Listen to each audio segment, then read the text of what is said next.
उसके बाद येरिन अकेले में उस परफ्यूम को यूज करने जाती है। तभी सियोइदो वहाँ पे आके कहता है उसे क्यों यूज कर रहे हो, जब तुम्हें पता ही है कि परफ्यूम खत्म होने के बाद तुम मर भी सकती हो, तो उसका यूज करना ही बंद कर दो, तब तो तुम्हें कुछ नहीं होगा ना। येरिन कहती है मुझे फैशन वीक में हिस्सा लेना है और ये हम दोनों का सपना है, और फिर दोनों एक दूसरे को हक करते हैं। सियोइदो कहता है मेरे लिए सबसे ज्यादा जरूरी अगर कुछ है तो वो तुम हो, अगर तुम मेरे साथ हो तो मैं सब कुछ मैनेज कर लूंगा, अगर तुम्हें मॉडल बनना है तो मैं ऐसा ही परफ्यूम ढूंढ निकालूंगा, और वादा करो कि तब तक तुम इसे यूज नहीं करोगी। तभी येरिन की अलार्म बजती है, मतलब कि उसकी परफ्यूम का असर खत्म होने वाला है। तो येरिन भाग के रूम के अंदर चली जाती है और येरिन से मिंजेई बन जाती है और उसी तरह बाहर आती है। लेकिन वो सिचुएशन बहुत ज्यादा ऑकवर्ड हो गया था। फिर दोनों एक साथ खाना खाती है, फिर धीरे धीरे दोनों थोड़ा सा कंफर्टेबल होते हैं। सियोइदो कहता है कि आज हम डिनर के लिए बाहर जाएं, लेकिन मिंजे अभी भी अपने आप को एक्सेप्ट नहीं कर पा रही है, इसलिए वो कहती है नहीं मैं घर पे ही कंफर्टेबल हूँ। लेकिन ये बात सियोइदो समझ जाता है, इसलिए टॉपिक चेंज करके कहता है क्या तुम्हें टाई बांधनी आती है,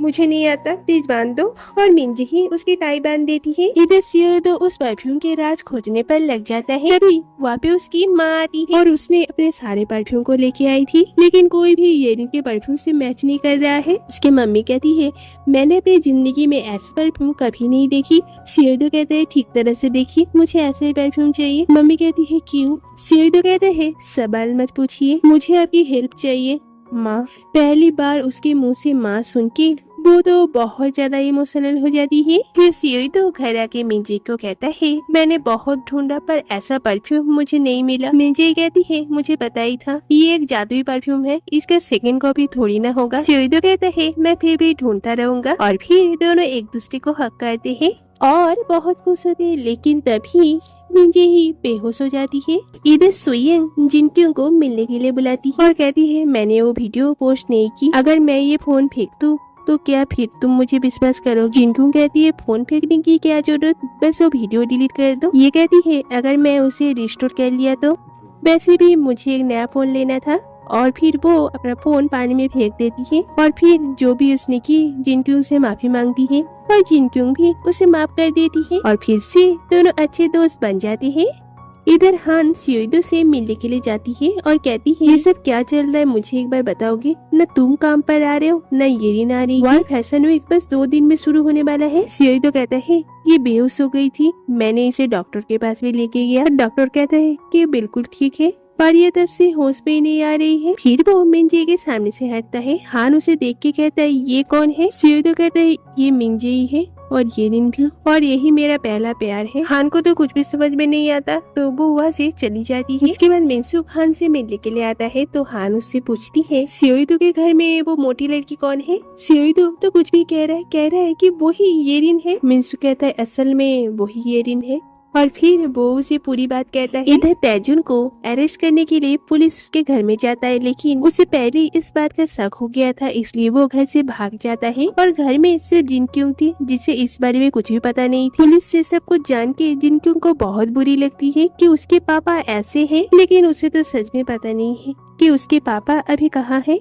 इधर सियोइदो तो मिंजे के पास ही बैठा हुआ है। तभी वो देखता है कि परफ्यूम के बोतल के पीछे एक लेबल लगा हुआ है, तो उसे कुछ याद आने लगता है। फिर हमें एक फ्लैशबैक दिखाया जाता है। बचपन में एक बार सियोइदो बहुत ज्यादा दुखी हो गया था, क्योंकि वो कुछ भी कर ले लेकिन मिंजे उसे नहीं पहचान पा रही, वैसे मिंजे ही किसी और से प्यार करती है। तभी वो चलते चलते रास्ते में गिर जाता है। वहाँ भी उसे एक लाल कलर की छोटा सा एक पत्थर मिलता है, जो कि उसके हाथ पे लेते ही चमक उठता है, और देखता है कि उसके सामने एक घर है, तो वो उस घर के अंदर चला जाता है।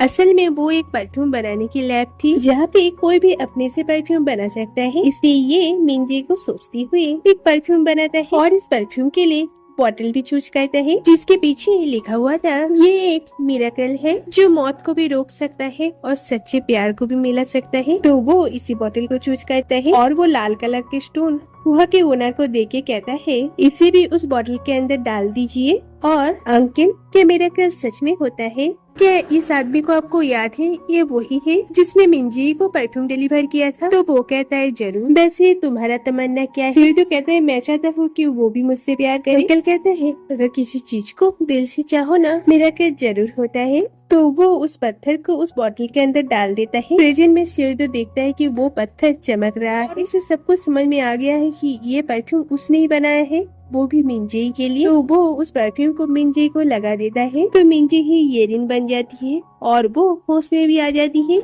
ये देख के शियोइदो बहुत खुश होता है और खुशी से रोने लगता है।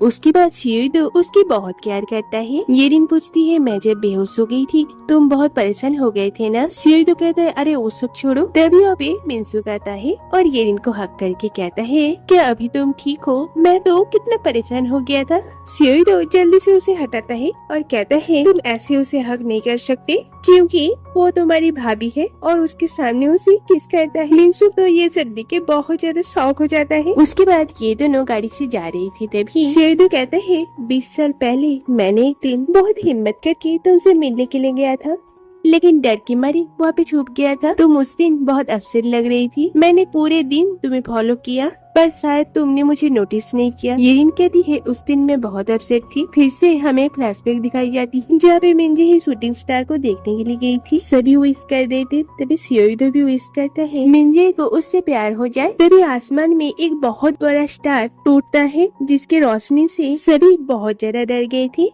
मिंजेई भी बहुत ज्यादा डर गई थी। शियोइदो ये देख के उसके पास आने ही वाला था कि तभी वहाँ पे तैजून आ जाता है। उसके बाद ही वो उस परफ्यूम मेकिंग लैब में पहुँचता है और मिंजेई के लिए परफ्यूम बनाता है। प्रेजेंट में वो दोनों भी उसी बिल्डिंग में जाते हैं। शियोइदो को लगा था कि शायद वो उस परफ्यूम को फिर से बना सकते हैं, पर ऐसा कुछ भी नहीं होता क्योंकि आज उस लैब में फर्नीचर के अलावा और कुछ भी नहीं है। ये देख के शियोइदो बहुत ज्यादा दुखी हो जाता है। येरिन कहती है, उस दिन तुमने मेरे लिए जो परफ्यूम बनाया था 20 साल बाद वो मुझे डिलीवर हुआ। तुम चाहती थी कि मैं तुमसे प्यार करूं, देखो इसलिए हम लोग फिर से मिले और मुझे तुमसे प्यार हुआ। इससे ज्यादा मुझे और कुछ नहीं चाहिए। शियोइदो रोने लगता है और कहता है, पर वो परफ्यूम के बिना तुम्हारा क्या होगा, क्योंकि एक दिन परफ्यूम नहीं लगाने की वजह से तुम 3 दिन तक बेहोश पड़ी रही। परफ्यूम खत्म होते ही शायद तुम मर भी सकते हो। जो बात येरिन को भी पता है, लेकिन फिर भी वो लोग कुछ नहीं कर सकते। वहाँ से आते वक्त शियोइदो उसे पिगी बैक राइड देता है। येरिन कहती है, मैं जब मिंजेई बन जाऊंगी मैं तुम्हें उठाऊंगी। शियोइदो कहता है, ये बात भूलना मत। रात में वो दोनों एक साथ सोते हैं और किस करते हैं। तो इतने इंतजार करने के बाद फाइनली वो डे आ जाता है जो वर्ल्ड फैशन वीक डे है। तो इधर जोरों शोरों में उसकी तैयारी चल रही है। सभी डिजाइनर अपने अपने इंट्रोडक्शन दे रहे हैं, अपने अपने मॉडल को तैयार कर रहे हैं। इधर तैजून किसी रेस्टोरेंट में इस न्यूज को देखता है और कहता है, मैं इतना परेशानी में हूँ और तुम्हें लगता है कि मैं तुम्हें कुछ रहने दूंगा, तुम्हारी जिंदगी तो मैं बर्बाद कर दूंगा। इधर मॉडल एजेंसी में येरिन उस लॉकर रूम में थी और अपने परफ्यूम को देख रही थी। तभी वहाँ पे तैजून आता है और वो येरिन के हाथ से उस परफ्यूम के बॉटल को ले लेता है। शियोइदो भी वहाँ पे आ जाता है। तैजून कहता है, अगर मेरे पास आने की कोशिश किया तो मैं इसे तोड़ दूंगा और वो उस परफ्यूम के बॉटल को तोड़ देता है।